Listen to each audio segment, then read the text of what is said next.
আউযু বিল্লাহি মিনাশ শাইতানির রাজিম। বিসমিল্লাহির রহমানির রহিম। সম্মানিত সহিশুদ্ধ কোরআন শিক্ষার আগ্রহী ভাই ও বোনেরা, আসসালামু আলাইকুম ওয়া রাহমাতুল্লাহি ওয়া বারাকাতুহু। প্রথম ক্লাসে আমরা আরবি ২৯ হরফের সঠিক উচ্চারণ শিখেছি।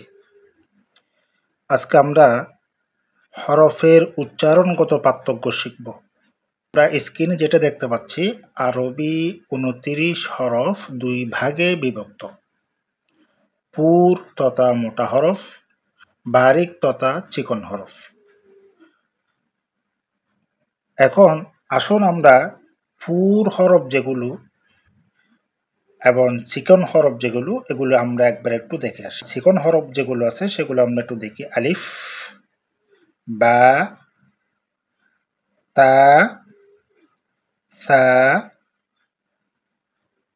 জিম, হা, দাল, জাল, ঝা, সিন, শিন, আইন, ফা, কাফ, লাম, মিম, নুন, হা, হামজা, ইয়া। এখন আমরা পুর হরফগুলো একবার দেখে নিই। খ, র, সদ, দদ, ত, র, গাইন, কফ, ওয়াও। এখন আমরা যেটা মনে রাখবো, পুর হরফগুলো এবং বারিক হরফগুলোকে আমরা তো মুখস্থ করে রাখা সম্ভব হবে না। পুর মানে মোটা হরফ। মোটা হরফ বলতে এখানে যেই বিষয়টা বোঝায় সেটা হচ্ছে আমাদের যে হরফগুলো উচ্চারণ করার সময় ঠোঁট গোল হয়। আমি আবারও বলছি, যেই হরফগুলো উচ্চারণ করার সময় ঠোঁট গোল হয়, ওই হরফগুলোকে আমরা মোটা হরফ হিসাবে চিহ্নিত করব।